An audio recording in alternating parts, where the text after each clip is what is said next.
वासुदेवाय। नारायणं नमस्कृत्यं नरं चैव नरोत्तमं देवीं सरस्वतीं व्यासं ततो जयामुदीरयेत्। मूकं करोति वाचालं पङ्गुं लङ्घयते गिरिं यत्कृपातमहं वन्दे परमानन्दमाधवम्। भागवत महापुराण अष्टम स्कंध द्वादश अध्याय। बादरायण उवाच विष्णुजे मोहिनी स्वरूपे अमृत हरि माया कल्पे देवंकु कराइले पान माया मोहने भगवान। एकथा जानी विपरीत वृक्ष आरोही विश्वनाथ सकले भूतगण मेले अंबिका घेनी निज कोले देखिबा अर्थे गले हर जहि विजय माया धर। गोविंद माया देखी तो से आसने बसाई हर से पूजिले रमा हर पादे रोमहर से गद गदे आनंदे से हर गौरी हर से हस्ते हस्त धरी संतोष करी कृष्ण मन बोलंती मधुर वचन। श्रीरुद्र उवाच हे देव देव जगद्व्यापी हे जन्मे जय विश्वरूपी सर्वशरीर आत्मा रूपे तु नाथ वसु भाव कल्पे सकल देहे तु ईश्वर तु नाथ धर्म निराकार जगत आदि मध्य अंत एणु तु बोलाऊ अनंत। चरण कमल तोहर आश्रय मुनि जनकर विचार हेतु निरंजन स्थिति उदय संयमन।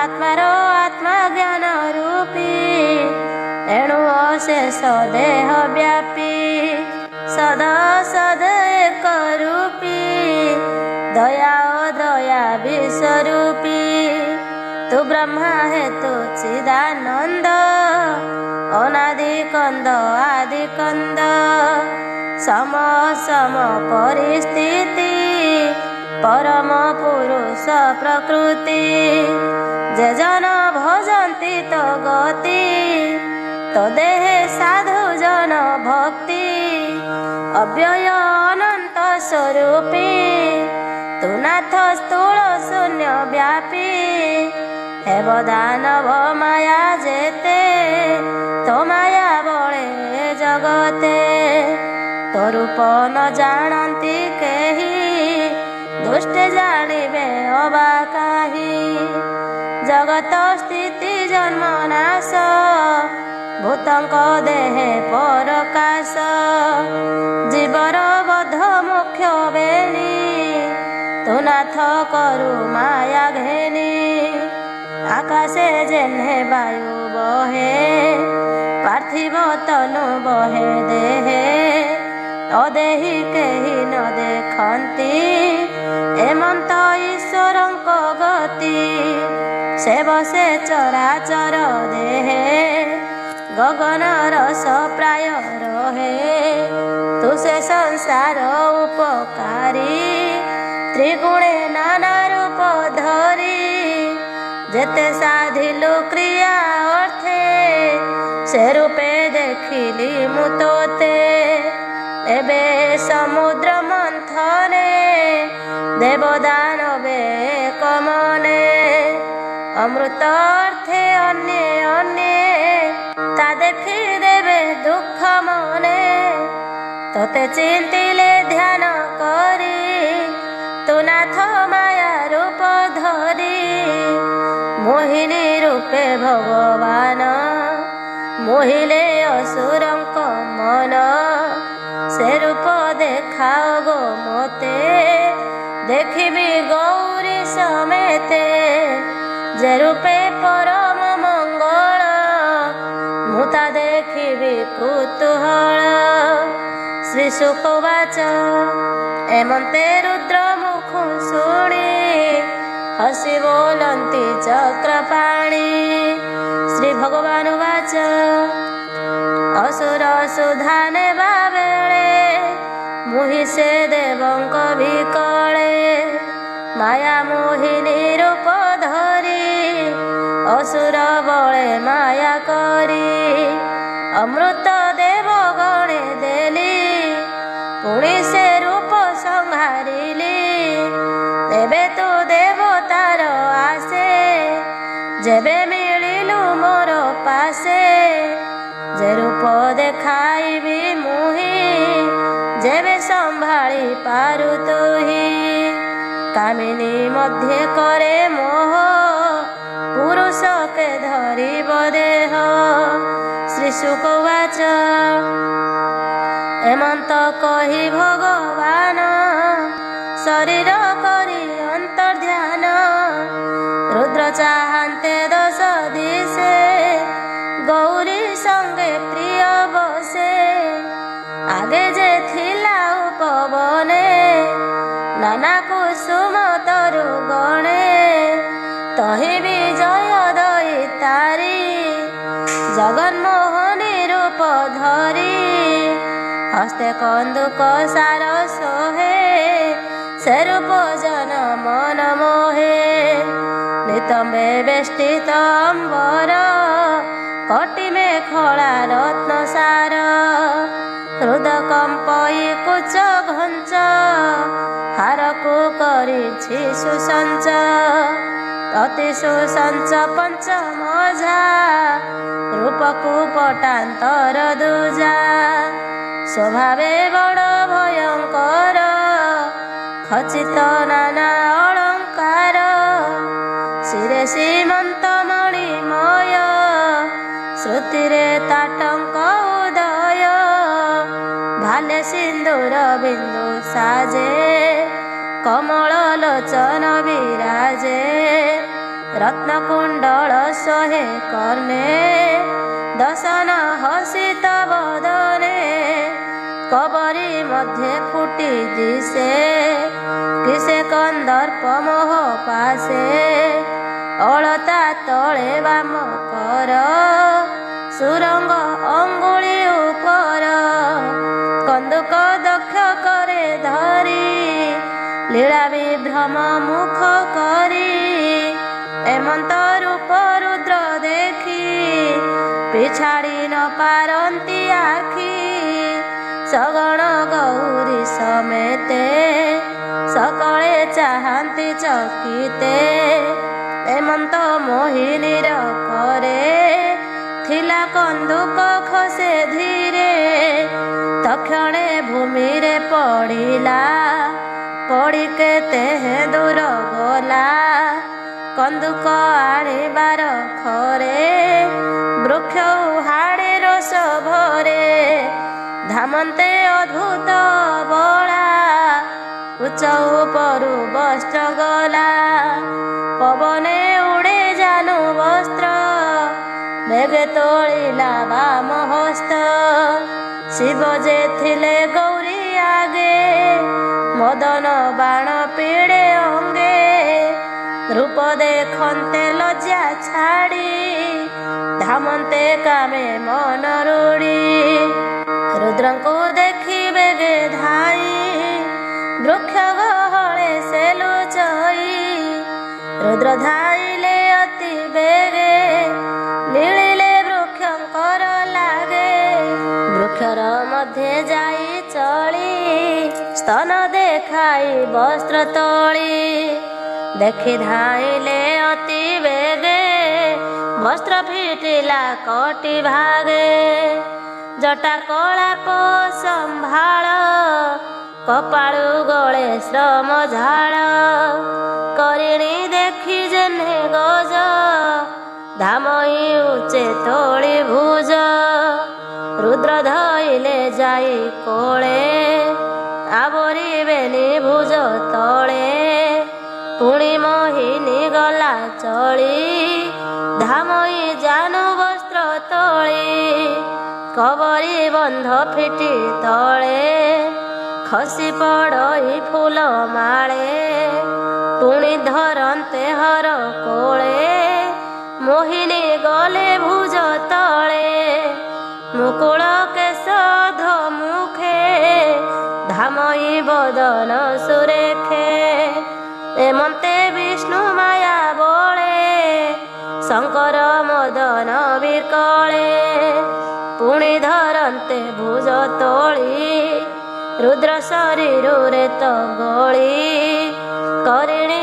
ଅର୍ଥେ ହସ୍ତି ଜେହ୍ନେ ଧାମଇ ଉଠିଣ ଜ୍ଞାନେ ରେତ ପଡ଼ିଲା ଜହି ତହି ମୋହିନୀ ବସେ ମୋହ ପାଇ ତକ୍ଷଣେ ହେଲା ରୌପ୍ୟ ବର୍ଣ୍ଣ ଗିରି ଗଗନ ଉପବନ ନଦୀ ସରିତ ସରୋବର ଧାମନ୍ତେ ପଡ଼େ ରେତ ଧାର ଏମନ୍ତେ ବିଷ୍ଣୁ ମାୟା ବସେ ଈଶ୍ୱର ଧାଇ ବନ ଦେଶେ ନିରାଶ ହୋଇ ନିବର୍ତ୍ତିଲେ ଗୌରୀ ନିକଟେ ମିଳିଲେ ବିଷ୍ଣୁ ମାୟାରେ ମୋହି ମନ ରୁଦ୍ର ହୋଇଲେ ଛନ ଛନ ନିଜ ମୂରତି ଧରି ହରି ହରସ ନିଧେ ବିଜେ କରି କହନ୍ତି ରୁଦ୍ର ମୁଖ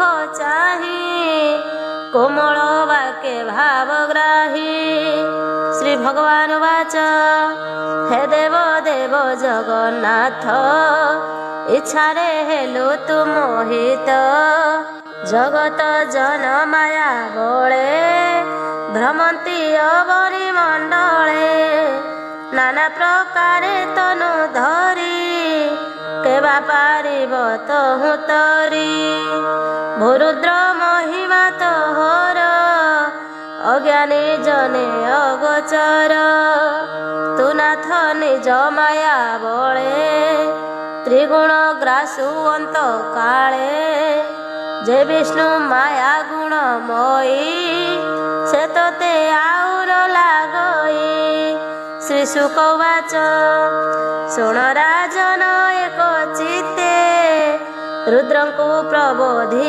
ଏମନ୍ତେ ଶିବଙ୍କୁ ପ୍ରଦକ୍ଷିଣ କରି ନିଜ ଭୁବନେ ଗଲେ ହରି ରୁଦ୍ର ଭବାନୀ ଗଣ ତୁଲେ ନିଜ ଭୁବନେ ବିଜେ କଲେ ରୁଦ୍ରଙ୍କ ମଧ୍ୟେ ହର ବସି ବିଷ୍ଣୁର ମାୟା ପରଶଂସି ଶୁଣ ଗୋ ପ୍ରିୟ କହି ଯାହା ଦେଖିଲୁ ବିଷ୍ଣୁଙ୍କର ମାୟା ଅଶେଷ ଜନ ମନ ହରେ କେବା ସେ ମାୟାରୁ ନିସ୍ତରେ ମୁଁ ମାୟା ଧରଙ୍କର ଈଶ ତା ମାୟା ଦେଖି କରି ତ୍ରାସ ତା ମାୟା ବଳେ ମୋହ ଶିବ ଅନ୍ୟ କେ ସେ ମାୟା କରିବ ବିଷ୍ଣୁର ମାୟା ଅଗୋଚର ଜହି ଭ୍ରମନ୍ତି ବ୍ରହ୍ମାସୁର ଏମନ୍ତେ ହରିର ମହିମା ସେ କହିପାରେ ଗୁଣ ସୀମା ଯେ ହରି ଜଗତ ଉଦ୍ଧରେ ମାୟାରେ ନାନା ରୂପ ଧରେ ତାର ଚରିତ ଶୁଣି କର୍ଣ୍ଣେ ମୁଖେ ଗୁଣନ୍ତି ଯେ ବାଜନେ ଯେ ଅବା ପ୍ରସ୍ତାବେ କହନ୍ତି ଘୋର ସଂସାରୁ ସେ ତରନ୍ତି ବୋଲଇ ବିପ୍ର ଜଗନ୍ନାଥ ଭାଷା ପ୍ରବନ୍ଧେ ଭାଗବତ ଅଷ୍ଟମ ସ୍କନ୍ଧେ ହରିବାଣୀ ଶୁଣି ସଂସାରୁ ତର ପ୍ରାଣୀ ଇତି ଶ୍ରୀମଦ୍ ଭାଗବତେ ମହାପୁରାଣେ ପାରମହଂସ୍ୟାಂ ସଂହିତାୟାಂ ବୈୟାସିକ୍ୟାಂ ଅଷ୍ଟମ ସ୍କନ୍ଧେ ଶଙ୍କର ମୋହନ ସମ୍ବାଦେ ନାମ ଦ୍ୱାଦଶ ଅଧ୍ୟାୟ ତ୍ରୟୋଦଶ ଅଧ୍ୟାୟ ଶ୍ରୀ ଶୁକ ଉବାଚ ଶୁଣ ହେ ଅଭିମନ୍ୟୁ ସୁତ କହିବା ମନୁବଂଶ ଜାତ ସୂର୍ଯ୍ୟତନୟ ଅନୁପମ ତାହାର ଶ୍ରଦ୍ଧା ଦେବ ନାମ ସପ୍ତମେ ବର୍ତ୍ତମାନ ଜାତ ଶୁଣ ସୁଗୁଣ ସୁବିଖ୍ୟାତ ତାର ସନ୍ତତି ହେଲେ ଯେତେ କହିବା ଶୁଣ ଏକ ଚିତେ ଇକ୍ଷ୍ୱାକୁ ସର୍ଜାତି ନ ଭୋଗ ଧୃଷ୍ଟ ନରିଷ୍ୟନ୍ତି ନା ଭାଗ ସପ୍ତମେ ଦିଷ୍ଟ ନାମ କହି କରୁଷ ପୃଷ ଧୁଏ ଦୁଇ ଦଶମ ପୁତ୍ର ବସୁମାନ ଏ ନାମେ ପୁତ୍ର ବିଦ୍ୟମାନ ସେମନୁ କାଳେ ଦେବ ଗଣ ତାହାଙ୍କ ନାମ ଏବେ ଶୁଣ ଆଦିତ୍ୟ ବସୁ ରୁଦ୍ର ପୁଣ ବିଶ୍ୱଦେବ ଯେ ମରୁଦ୍ଗଣ ଅଶ୍ୱିନୀ ରୁଦ୍ରଙ୍କ ସಮೇତ ଦେବତା ଗଣ ଏ ବିଖ୍ୟାତ ତାହାଙ୍କ ମଧ୍ୟରେ ବେଦ ପର ଇନ୍ଦ୍ରର ନାମ ପୁରନ୍ଦର ସେମନୁ କାଳେ ସପ୍ତ ଋଷି ଭ୍ରମନ୍ତି ଧ୍ରୁବ ଚକ୍ରେ ବସି କଶ୍ୟପ ଅତ୍ରି ଋଷି ଶ୍ରେଷ୍ଠ ତୃତୀୟ ମୁନି ଯେ ବଶିଷ୍ଠ ବିଶ୍ୱାମିତ୍ର ଯେ ଗୌତମ ଷଷ୍ଠରେ ଯମଦଗ୍ନି ନାମ ଭରଦ୍ୱାଜ ଏ ସପ୍ତ ମୁନି ଜ୍ଞାନେ ଭ୍ରମନ୍ତି କର୍ମ ଘେନି ଯେ ବୈବସ୍ୱତ ମନୁ କଳ୍ପେ ଗୋବିନ୍ଦ ବାମନ ସ୍ୱରୂପେ ଜନ୍ମିଲେ ଅଦିତି ଉଦରେ କଶ୍ୟପ ଋଷିଙ୍କର ଘରେ ଏ ସପ୍ତ ମନନ୍ତରେ ଯେତେ ଭାବି କହିଲି ତ ଅଗ୍ରତେ ଏବେ ଭବିଷ୍ୟ ମନୁ ସାତ ଶୁଣ ସୁମନେ ପରୀକ୍ଷିତ ବିଶ୍ୱକର୍ମାର କନ୍ୟା ବେନି ସୂର୍ଯ୍ୟ ବରିଲେ ଭାବ ଘେନି ରୂପେ ଦିଶଇ ଅନୁପମ ତାଙ୍କର ସଂଜ୍ଞା ଛାୟା ନାମ ସୂର୍ଯ୍ୟର ତେଜ ସହନେ ସଂଜ୍ଞା ଯେ ଅସ୍ୱରୂପେ ବନେ ପ୍ରଥମେ ସୂର୍ଯ୍ୟ ତୁଲେ ରମି ସଂଜ୍ଞା ପ୍ରସବେ ପୁତ୍ର ତିନି ଯମ ଯମୁନା ଭାଇ ଭଗ୍ନି ଜନ୍ମିଲେ ଶ୍ରଦ୍ଧା ଦେବତିନି କହୁଅଛଇ ତତେ ଭାବେ ଛାୟାର ଜନ୍ମ ଶୁଣ ଏବେ ଶ୍ରାବଣୀ ନାମେ ଏକ ସୁତ କନ୍ୟା ତପତି ନାମେ ଜାତ ତୃତୀୟ ପୁତ୍ର ଶନିଶ୍ଚର ଏବେ ହୋ ଶୁଣ ନୃପବର ଶ୍ରାବଣୀ ଅଷ୍ଟମନନ୍ତରେ ଭଜିଲା ସଂସାର ବ୍ୟବହାରେ ନିର୍ମୋକ ବୀର ଯଶ ଆଦି ଶ୍ରାବଣୀ ତନୟା ସମ୍ପାଦି ବିରଜାଦି ଦେବ ଗଣେ ଜନ୍ମିଲେ ସଂସାର କାରଣେ ତାଙ୍କ ପାଳନେ ପ୍ରତିବନ୍ଧେ ବଳିବ ଇନ୍ଦ୍ର ପଦେ ତାହାଙ୍କୁ ଛଳିବେ ବାମନ ଯଜ୍ଞ ସେ ପୃଥ୍ୱୀ ଦେବେ ଦାନ ତିନି ଚରଣ ଦାନ ଦେଇ ବାମନ ପାଦ ମୁଣ୍ଡ ବହି କେତେ ହେ ଦିନ ଦାନ ଫଳେ ସେ ଭୋଗେ ଭୁଞ୍ଜି ବସୁ ତଳେ ସ୍ୱର୍ଗେ ବସିଣ ଇନ୍ଦ୍ର ପଣେ ଅନ୍ତେ ପଶିବ ନାରାୟଣେ ସେ କଳି କାଳେ ସପ୍ତ ମୁନି ଉଦୟ ନିଜ ତେଜ ଘେନି ଯେଣେ ସଂସାର ଧାରଣ ତାହାଙ୍କ ନାମ ଏବେ ଶୁଣ ଗାଲବ ଦୀପ୍ତିମାନ ରାମ କୃପାଚାର୍ଯ୍ୟ ସେ ଅଶ୍ୱତ୍ଥାମ ଆବର ଋଷ୍ୟ ଶୃଙ୍ଗ ପୁଣି ମୋହର ପିତା ବ୍ୟାସ ମୁନି ଏ ଆଦି ସପ୍ତ ଋଷି ଗଣେ ବ୍ରହ୍ମାର ଆଜ୍ଞା ପରମାଣେ ହୋଇବେ ଭବିଷ୍ୟତ କାଳେ ଅଛନ୍ତି ଆଶ୍ରମ ମଣ୍ଡଳେ। ଏହି ଶ୍ରାବଣୀ ମନନ୍ତରେ ବିଷ୍ଣୁ ଯେ ଦେବ ଗୁହ୍ୟ ଘରେ। ସରସ୍ୱତୀ ଯେ ଗର୍ଭଜାତ ନାମରେ ସାର୍ବଭୌମ ଖ୍ୟାତ। ସେ କାଳ ବିଷ୍ଣୁ ନିଜ ଭାବେ ବଳିକି ଇନ୍ଦ୍ର ପଦ ଦେବେ। ବରୁଣ ଭବନେ ନବମେ ଦକ୍ଷ ଶ୍ରାବଣୀ ତନୁ ଜନ୍ମେ। ପୁତ୍ର ଜନ୍ମିବେ ତୋର ରେ ତୁ ଯେ ଭୂତ କେତୁ ଦୀପ୍ତି କେତୁ। ପାର ମରିଚି ଗର୍ଭୁ ଆଦି ଏ ନାମେ ଦେବତା ପ୍ରସିଦ୍ଧି। ଦେବ ଅଦ୍ଭୁତ ନାମେ ଇନ୍ଦ୍ର ଭୋଗ କରିବ ସ୍ୱର୍ଗ ପଦ। ଋଷିଏ ଦ୍ୟୁତିମାନ ଆଦି ସେ ମନୁ ସମୟେ ସମ୍ପାଦି। ବିଷ ଯେ ଆୟୁଷ୍ମାନ ଘରେ ସେ ଆୟୁ ଧାରାର ଗର୍ଭରେ। ଋଷଭ ନାମେ ଜାତ ହେବେ ଇନ୍ଦ୍ରକୁ ସ୍ୱର୍ଗ ପଦ ଦେବେ। ଦଶମେ ଉପଶୋକ ସୁତ ବ୍ରହ୍ମ ଶ୍ରାବଣୀ ସେ ବିଖ୍ୟାତ। ତାରକୁ ମରେ ବ୍ରହ୍ମବାଦୀ ଜନ୍ମିବେ ଭୂରି ସେଣ ଆଦି। ସୁକୃତି ସତ୍ୟ ହରି ସ୍ମାନ ଜୟ ଆବର ମୂର୍ତ୍ତି ପୁଣ। ଏ ଆଦି ଋଷି ଏ ବ୍ରାହ୍ମଣ ଏବେ ଦେବତା ନାମ ପୁଣ। ଅବିରୁଦ୍ଧ ଯେ ସୁବାସନ ଇନ୍ଦ୍ରର ନାମ ଶମ୍ଭୁ ଜାଣ। ବିଷ୍ଣୁ ଯେ ବିଶ୍ୱ ସ୍ରଷ୍ଟା ଘରେ ଜନମି ବିଶୁଚି ଉଦରେ। ବିଶ୍ୱକସନେ ନାମ ବହି ପାଳିଲେ ନିଜ ଧର୍ମେ ମହି। ବିଶ୍ୱକସେନ ଶମ୍ଭୁ ସଙ୍ଗେ ମିତ୍ର ହୋଇବେ ସତ୍ୟ ଯୁଗେ। ଧର୍ମ ଶ୍ରାବଣୀ নামে খ্যাত যে একাদশে মনুজাত। সত্য ধর্মাদি দশ সুত তা গর্ভু হইবে সম্ভূত। নির্বাণ রুচি বিহঙ্গম দেবঙ্ক নাম কাল রাম।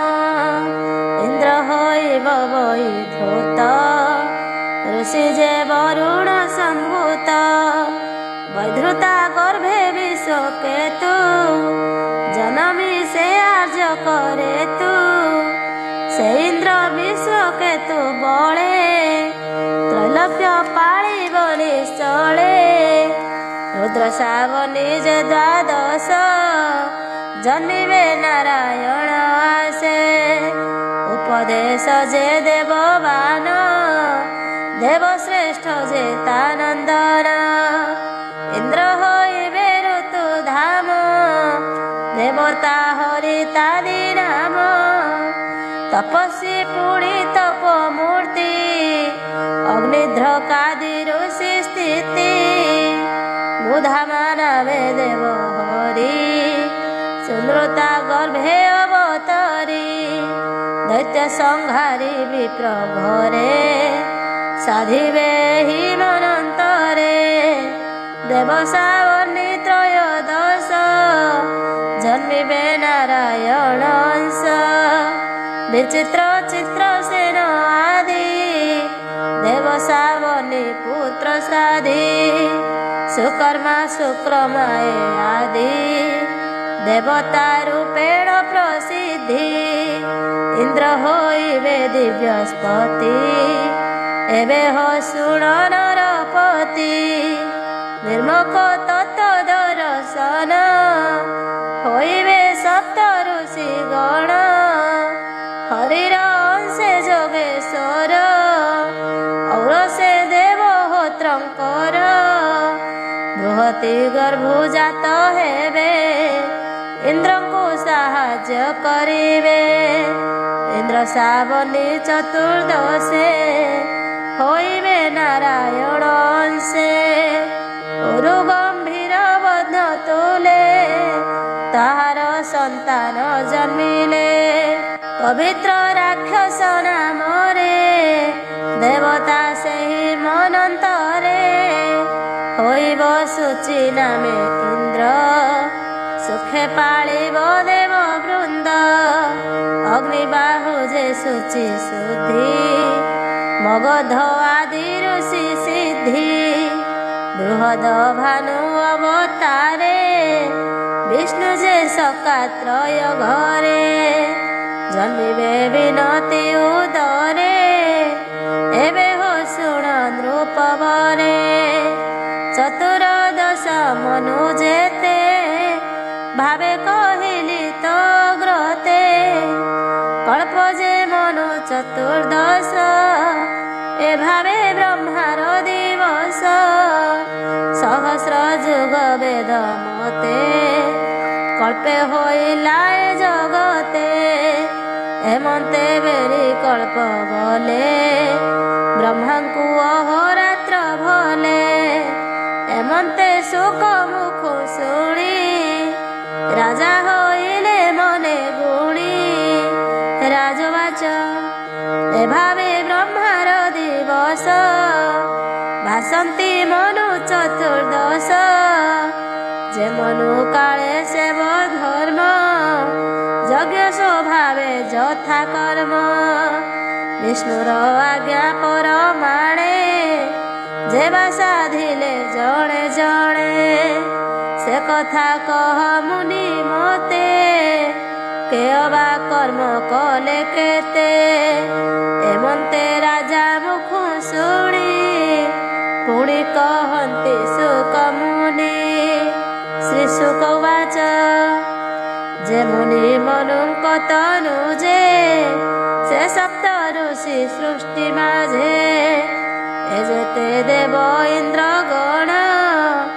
ଏ ସର୍ବରୂପ ନାରାୟଣ ଯଜ୍ଞାଦି କ୍ରିୟା ତା ଶରୀର ସେ ହରି ଧର୍ମ ନିରାକାର କଳ୍ପ ଅନ୍ତରେ କାଳ ବଳେ ତ୍ରୈଲୋକ୍ୟ ନାଶନ୍ତି ସଲିଳେ କାଳଗ୍ରାସଇ ଶ୍ରୁତି ପଥ ତ୍ରୈଲୋକ୍ୟ ଦିଶଇ ଅନାଥ ଋଷିଏ ମିଳିତ ପବଳେ ଧର୍ମକୁ ଚିନ୍ତନ୍ତି ସକଳେ ଧର୍ମ ପାଳନ୍ତି ମୁନି ଗଣେ ଶ୍ରୁତି ସଂଯୋଗେ ବିଚାରଣେ ଇନ୍ଦ୍ର ପାଳଇ ତ୍ରିଭୁବନ ଆଦ୍ୟରୁ ବିଷ୍ଣୁର ବଚନ ସେ ହରି ଧରି ସିଦ୍ଧ ରୂପ ଯେଣେ ତା ଧର୍ମ ଆଦି କଳ୍ପ ଆତ୍ମାର ମାୟା ଯୋଗ ବଳେ ନାମ ଶରୀର ଏ ଶୟଳେ ବିହାର କଲ ପଦ୍ମନାଭ ଚାଲିଲା ଭବ ଜଳେ ନାଭ ଦୃଶ୍ୟ ଅଦୃଶ୍ୟ ସେ ନବିଷେ ସେବେଳେ ଭକ୍ତ ଜନ ଦିଶେ କହିଲୁ କଳ୍ପ ସଂଖ୍ୟା ତୋତେ କଳ୍ପ ଭୁଞ୍ଜନ୍ତି ମନୁ ଯେତେ ଯେହା ଶୁଣେ କନ ପଥେ ନିଶ୍ଚଳ ମନେ ଶୁଦ୍ଧ ଚିତ୍ତେ ତିଳେ ନ ରହେ ଭବ ଭ୍ରାନ୍ତି ଘୋର ସଂସାର ତରି ଯାନ୍ତି ବୋଲଇ ବିପ୍ର ଜଗନ୍ନାଥ ଭାଷା ପ୍ରବନ୍ଧେ ଭାଗବତ ଅଷ୍ଟମ ସ୍କନ୍ଧେ ହରି ବାଣୀ ଭବ ସଂସାର ତର ପ୍ରାଣୀ इति श्रीमद्भागवते महापुराणे पारमहंस्यां संहितायां 82 अष्टमस्कन्धे कल्पसंख्या वर्णने नाम त्रयोदश अध्याय। चतुर्दश अध्याय परीक्षित उवाच सुख चरण करे धरी बोले परीक्ष दंडधारी भमुनि तोर मुख शुणी दुर्गम संभव वाणी संशय कली मुहि चिते से कथा कहबे मते बलिर यज्ञ भग्न अर्थे बामन जन्मिले के मन्ते ताहार अतीत पबले जन्म लभिले काहा कूले धरणी तीरी पाद दाने बलिछि छळी रे बामने ବଳି ସ୍ୱଭାବେ ଈଶ୍ୱର ଅଶେଷ ଦେବେ ଅଧିକାର। କୃପଣ ପ୍ରାୟ ତାକୁ ଧରି କିମ୍ପା ବାନ୍ଧିଲେ ମୋ ଅଧିକାର। ହେମନ୍ତ ରାଜା ବାକ୍ୟ ଶୁଣି ସୁକ କହନ୍ତି ପରିମାଣି। ଶୁଣ ହେ ଅଭିମନ୍ୟୁ ସୁତ ଅଦ୍ଭୁତ ବିଷ୍ଣୁର ଚରିତ। ଶ୍ରୀ ସୁକ ଉବାଚ ଯେମନ୍ତେ ବିଶ୍ୱରୂପ ଛଳେ ବଳିକି ଚାପିଲେ ପାତାଳେ। ସର୍ବେ ଯେ ଦେବାସୁର ପଡ଼େ ଯୁଧେ ଜିଣିଲେ ଦେବଗଣେ। ବଳି ସହିତ ମରିଗଲେ ଶେଷେ ଦାନବ ଯେତେ ଥିଲେ। ବଳିର ମୃତ ପିଣ୍ଡ ନେଇ ପଶ୍ଚିମ ଗିରି ପୃଷ୍ଠେ ଥଇ। ଶୁକ୍ରଙ୍କୁ ଆଣି ଗୌରବେ ବିଶ୍ୱାସୀ କହିଲେ ଦାନବେ। ଅସୁରଙ୍କର ଭାବ ଘେନି ଶୁକ୍ର ଯେ ମୃତ୍ୟୁ ସଞ୍ଜୀବନୀ। ମନ୍ତ୍ରେ ଜିଆଇଲେ ତକ୍ଷଣେ ଯେତେକ ମରିଥିଲେ ରଣେ। ସକଳେ ଉଠିଲେ ତକ୍ଷଣେ ଯେତେକ ମରିଥିଲେ ରଣେ। ସକଳେ ଉଠିଲେ ତକ୍ଷଣେ ନମିଲେ ଶୁକଙ୍କ ଚରଣେ। ବୋଲନ୍ତି ଶୁକ ମୁଖ ଚାହିଁ ଅନାଥ ହୋଇଲୁ ଗୋସାଇଁ। ଦେବେ ଯେ ଅମୃତ ଲକ୍ଷଣେ ଅମର ହୋଇ ଘୋର ରଣେ। ଆମକୁ ମାରିଗଲେ ସର୍ବେ ତୁମ୍ଭେ ଜୀବନ ଦେଇବେ। ତୁମ୍ଭେ ଯେ ଆମର ସହାୟ ଏବେ କି କରିବୁ ହେ କହ। ଏମନ୍ତେ ଅସୁରଙ୍କ ବାକ୍ୟେ ଶୁକ୍ର ଚିନ୍ତିଲେ ବସି ଏକେ। ବିଚାର କରି ଶୁଦ୍ଧ ଚିତ୍ତେ କହନ୍ତି ବଳିର ଗ୍ରତେ। ତୁମ ଯଜ୍ଞ ବେଗେ କର ଯେମନ୍ତେ ଜିଣିବୁ ସମର। ଏମନ୍ତେ ଗୁରୁ ବାକ୍ୟ ଶୁଣି ବଳି ଯଜ୍ଞର ବିଧି ଆଣି। ଋତିଜ କରି ଜଣେ ଜଣେ ବରିଲା ଯଜ୍ଞର କାରଣେ।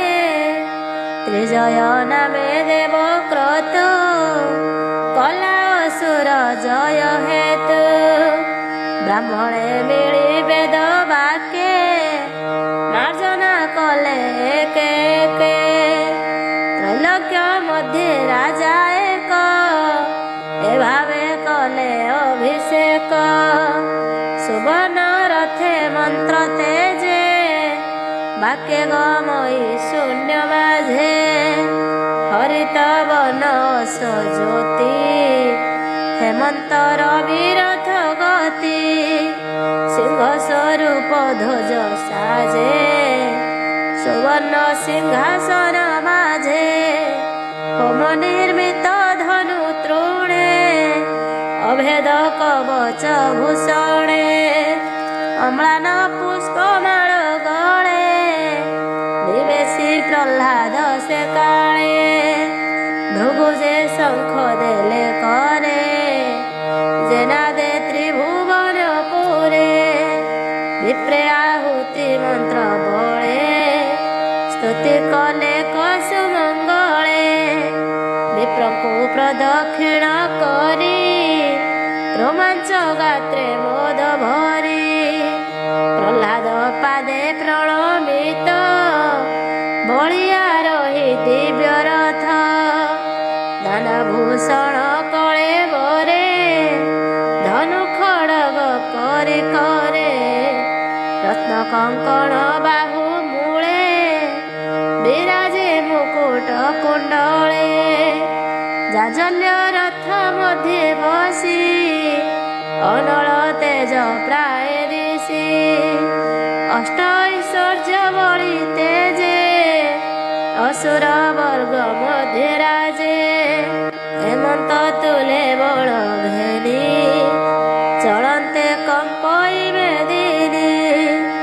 सकले होई एक मन ग्रासे कि पीबे गगन असुर सेना रथे बसी धाइले अंतरिक्षे ग्रासी चलते कंपे दश दिशा केशहु असुरंक त्रास मिलिले इंद्रर भुवन अशेष निरोधी विमान नंदन वन पंक्ति पंक्ति कल्पपादपे विराजन्ते विहंग मिथुने शोभित भृंग कोकिल गाने रत हंस सारस चक्रवाके कारणे उत्तम डाहुके केळी करन्ति सरोवरे बहन्ति सुगन्धि समीरे नलिनी बने बलहर स्थिर कामी जे क्रीडा घर सुसंच परीक्षा जे सन आकाश गंगारे भूषण पाचेरी दिशे अग्निवन अटाळी भेदिछि गगन द्वारे कबाट हेममये देखन्ता प्राणी मन मोहे स्फटिकमय पुर द्वार जेने विराजे निशाकर एकहु गज मार्ग सीमा जहा गढ़िला विश्वकर्मा सभा चतर पथ सोहे तपस्वी जन मन मोहे अपूर्व विमान समूहे मणि निर्मित झरा सोहे प्रवाह वेदिका विराजे मणि शोभित महातेजे दिव्य कामिनी गण सही नववयसी रूप वही श्याम विरल वस्त्र युक्त जहि चलन्ति जुथ जुथ शोभादि सन्ति नाना बने घृत प्रदीप अग्निजेह्ने कबरी गन्धे भृंग गण प्रसरी करन्ति ग्रहण नाना सुगन्ध लेप देहे प्रमोद गन्धे वायु मोहे सुवर्ण कान्थे जल रन्ध्रे सोहे अगुरु धूप गन्धे मार्गे सुगन्ध धूप धुआ मध्ये चलन्ति सुरप्रिया पाण्डुर दिशे पन्ति पन्ति धूपमण्डल सञ्चरन्ति मणिमण्डित हेम कान्थे छाया दिशै मार्गे जान्ते जगत टाळी सुसंचे पताका सोहे अति उच्चे मयूर पारावत नादे संगीत मंगल सबदे मृदंग शंख भेरी नाद ताल मुरली वीणा वाद्य तांडवे नाना वाद्य सोहे श्रुति प्रबंधे मन मोहे से पुरे मानी कष्ट दायी पापिष्ठे न पारन्ति जाई मृत्यु संताप फल जने सुजने पीड़ई जे जने हिंस्र हृदय कामी लोभी से नित्य पर पीड़ा भावी से काहे जीवे से भुवने जहा चिंतन्ति जोगी जने हेमंतपुरे रात्र काले बळी मिलिला अति बळे बेगे बेढ़िला अष्ट दिग एकहु असुरंक वेग भूमि गगन अंतराळे बाद्यन शुभई चहळे शुक्रर शंख करे घेनी बळी जे कला घोर ध्वनि सबदे भुवन कंपिला शब्दे से इंद्र त्रास कला बळी उद्यम ଇନ୍ଦ୍ର ଶୁଣି ସମ୍ଭ୍ରମେ ମନେ ମନେ ଗୁଣି ବିଚାର କରେ ଗୁରୁ ମିଳେ କେମନ୍ତେ ରହିବି ନିଶ୍ଚଳେ ଅସୁରେ ଅମୃତ ନ ପାଇ ସମରେ ମଲେ ରୋଷ ବହି ଶୁକ୍ରର ମୃତ୍ୟୁ ସଞ୍ଜୀବନେ ପ୍ରାଣ ପାଇଲେ ଜାତ ଧାନେ କିମ୍ବା ଉଦ୍ୟମ ପରିମାଣି ଅଇଲେ ଆମ୍ଭେ ତାର ଜାଣି ଭୂମୁନି ନମୁ ତୋର ପାଏ ସ୍ୱର୍ଗେ କେମନ୍ତେ ଥିବୁ ଭଏ କହ କି କରିବ ଉପାଏ ଯାବତର ଜନି ନ ପାହେ ଦେଖ ଏହାର ତେଜ ରାଶି ମିଳିଲା ଅନ୍ତରିକ୍ଷେ ଆସି ମୁଖେ କି ଆକାଶ ପିଇବ ତ୍ରିଦଶ ଜିହ୍ୱାରେ ଲେହିବ ଇନ୍ଦ୍ରର ବାକ୍ୟ ବୃହସ୍ପତି ଇନ୍ଦ୍ର କୁଶଳ ମନେ ଚିନ୍ତି ବୋଲନ୍ତି ଶୁଣ ସୁରପତି ତୁ ବେଗେ ଛାଡ଼ ବାରସ୍ପତି ଶୁକ୍ର ଯେ ଅସୁରଙ୍କୁ ତାରି ଚିତେ ପ୍ରତିଜ୍ଞା ଅଛି କରି ସଂକଳ୍ପ କଲା ପୁରୋହିତ ଯଜ୍ଞ କଳ୍ପିଲା ଇନ୍ଦ୍ରଜିତ ତାହାର ମନ୍ତ୍ର ବଳ ତେଜେ ତୁ କାହିଁ ଥିବୁ ସ୍ୱର୍ଗ ମାଝେ ଜୀବନେ ଅଛି ଯେବେ କାର୍ଯ୍ୟ ତେବେ ଅମରାବତୀ ତେଜ ମୁହିଁ ଜାଣଇ ଯୋଗ ଧ୍ୟାନେ ବଳି ଯେ ଶୁକ୍ରର ବଚନେ ଘୋର ସମରେ ତୋତେ ଜିଣି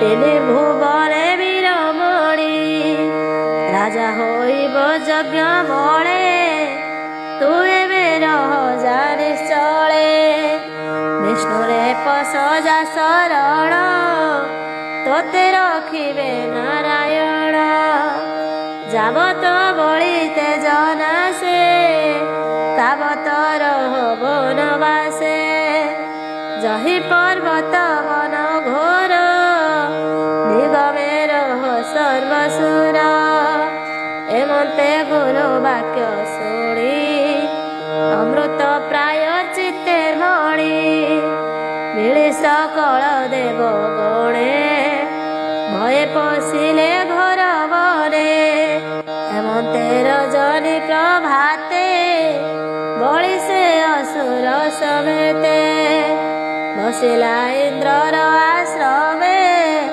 ଧ୍ରୁବ ବଚନେ ସୁଖ ମନେ ଇନ୍ଦ୍ର ଭୁବନେ ବସି ତୋଷେ ତ୍ରୈଲୋକ୍ୟ ରଖେ ଆତ୍ମଦେଶେ ଶତାଶ୍ୱମେଧ ଜାଗ ଫଳେ ସଂସାରେ ଯଶ ଲଭେ ହେଳେ ବୋଲଇ ବିପ୍ର ଜଗନ୍ନାଥ ଭାଷା ପ୍ରବନ୍ଧେ ଭାଗବତ ସୁଜନେ କରମତି ତରିବ ବିଷୟ ଦୁର୍ଗତି इति श्रीमद्भागवते महापुराणे पारमहंस्यां संहितायां वैयासिक्यां अष्टमस्कन्धे बलि स्वर्गलंघने नाम चतुर्दश अध्याय। पंचदश अध्याय श्रीशुक उवाच एमन्ते पुत्रंकर नष्टे से देव माता मोर कष्टे इंद्रर इंद्रपण गला गिरि दुर्गम आश्रे कला देवे लुचिले घोर बने शुणी अदिति दुख मने रात्र दिवस न जाणई निरते गृहे थाई सोई तार भुवने कदिरे कश्यप ऋषिर गमने अदिति शयन सम्मुखे कश्यप बसी मन दुखे देखिले अदिति भुवने आदित्य अति धूम्र जेन्हे उत्सव आनंद न दिशे अष्ट संपद हीन मिशे देखिले मुखे सुख नाही ଶୋକ ଆକୁଳେ କମ୍ପେ ଦେହି ଅନାଇ ଅଦିତ ବଦନ ବୋଲନ୍ତି ମରିଛି ନନ୍ଦନ।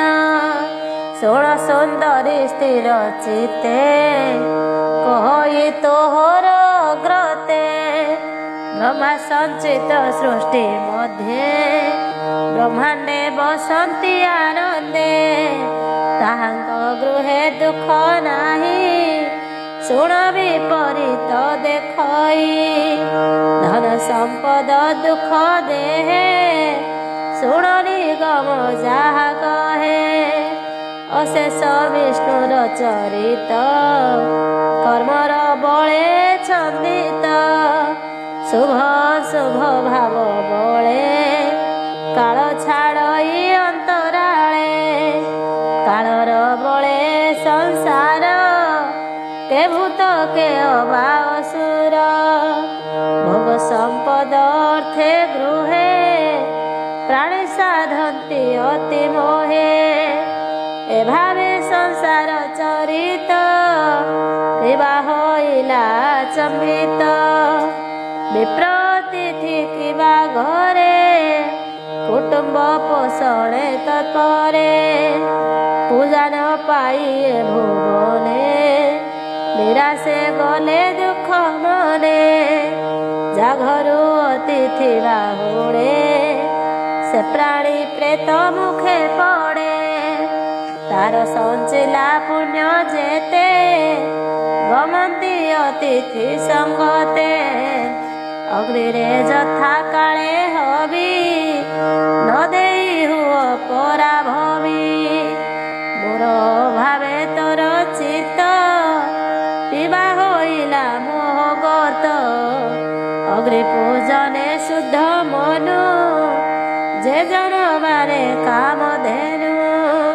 ସମ୍ପାଦି ବିପ୍ରଜନେ ଦିଅନ୍ତି ଦେବେ ଯେ କଲ୍ୟାଣ ବାଛନ୍ତି ବିପ୍ର ଅଗ୍ନି କି ନ ପୂଜିଲେ କଲ୍ୟାଣ ଲଭେ ନାହିଁ ଗଲେ ହରିକୁ କାହିଁ ସେ ପାଇବ ଯାହାଙ୍କୁ ବାଛନ୍ତି ଯେ ଶିବ ଉଭୟ ଲୋକେ ନାହିଁ ସୁଖ ସର୍ବଦା ଲଭନ୍ତି ବିମୁଖ ତୋର ତନୁଜ ଦେବ ରାଏ ସ୍ୱର୍ଗେ ଅଛନ୍ତି ନା ନିର୍ଭଏ ଇନ୍ଦ୍ରର କୁଶଳ ନ ଦେଖି କିବା ହଇଲୁ ମନେ ଦୁଃଖୀ ଏମନ୍ତେ ସ୍ୱାମୀ ବାକ୍ୟ ଶୁଣି ବୋଲଇ ଦକ୍ଷର ନନ୍ଦିନୀ ଶ୍ରୀ ଶୁକ ବାଚ ଗୁରୁ ବ୍ରାହ୍ମଣ ଇହ ଲୋକେ ଏ ସର୍ବେ ଅଛନ୍ତି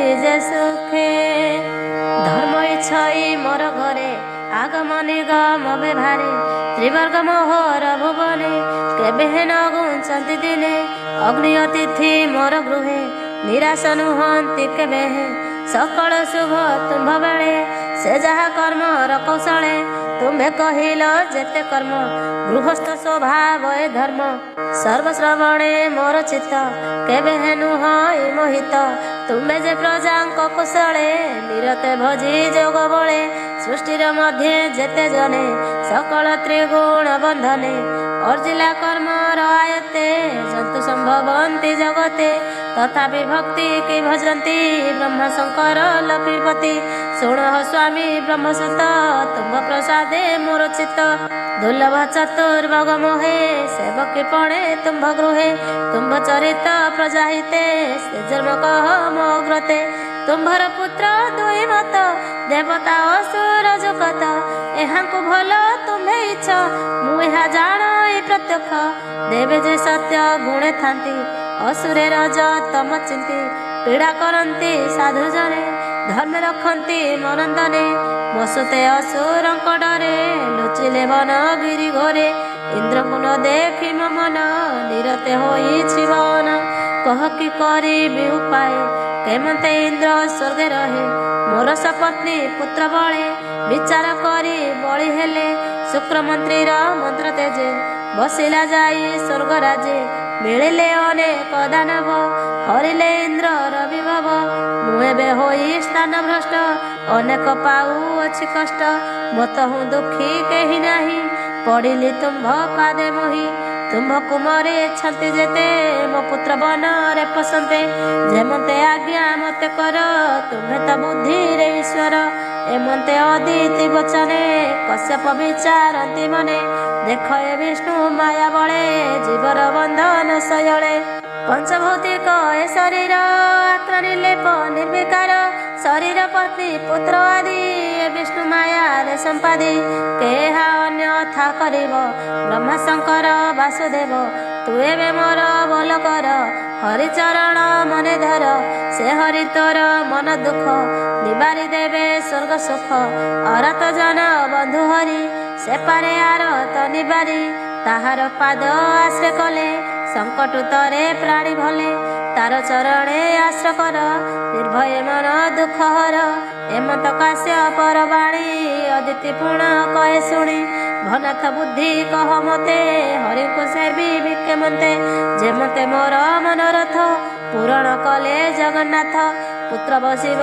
ଇନ୍ଦ୍ର ପଦେ ଭନାଥ ନମ ତୋର ପାଦେ କଶ୍ୟପ ବାଚ ଏମତେ ପତ୍ନୀ ବାକ୍ୟ ଶୁଣି ଇନ୍ଦ୍ରନନ୍ଦନ ମନେ ଗୁଣି ବୋଲନ୍ତି ଶୁଣ ଗୋ ଘରଣୀ ହରିତ ଶଣ ବ୍ରତ ବାଣୀ ଯେ ବ୍ରତେ ପ୍ରଭୁ ଋଷିକେଶ ତୋହର ଉଦରେ ପ୍ରବେଶ ସେ ପ୍ରଭୁ ବେଦ ଗର୍ଭ ରୂପେ ବଳିକି ଛଳି ଦାନ କଳ୍ପେ ତୋର ପୁତ୍ରକୁ ସେ ରଖିବ ତୁ ଏବେ ହରି ପାଦେ ସେବ ହରିତ ଶଣ ବ୍ରତ କର ଏ ଦୁଃଖ ସାଗର ନିସ୍ତର ଶୁଣ କହିବା ବେଦ ମତେ ଏ ବ୍ରତ କରି ବୁଝେ ମତେ ଫଗୁଣ ଶୁକ୍ଳ ପକ୍ଷ ଯୁକ୍ତ ଦ୍ୱାଦଶୀ ଦିନ ପୟ ବ୍ରତ ଅର୍ଚ୍ଚନା କରି ଭକ୍ତି ବଳେ ବିଷ୍ଣୁର ଚରଣ କମଳେ ସେବା କରିବୁ ଯେବେ ମତେ ଶୁଣ କହିବା କଳ୍ପ ତତେ ପ୍ରାତଃ ଅମାବାସ୍ୟା ଦିନ ମନ୍ଦିର ଗମିବୁ ବହନ ବରାହ ମାଟି ଖତେ ଯାଇ ମୂର୍ତ୍ତିକା ବାମ ହସ୍ତେ ନେଇ ଶୁଣ ମନ୍ତ୍ରୀକୁ ଯେଉଁ ମନ୍ତ୍ରେ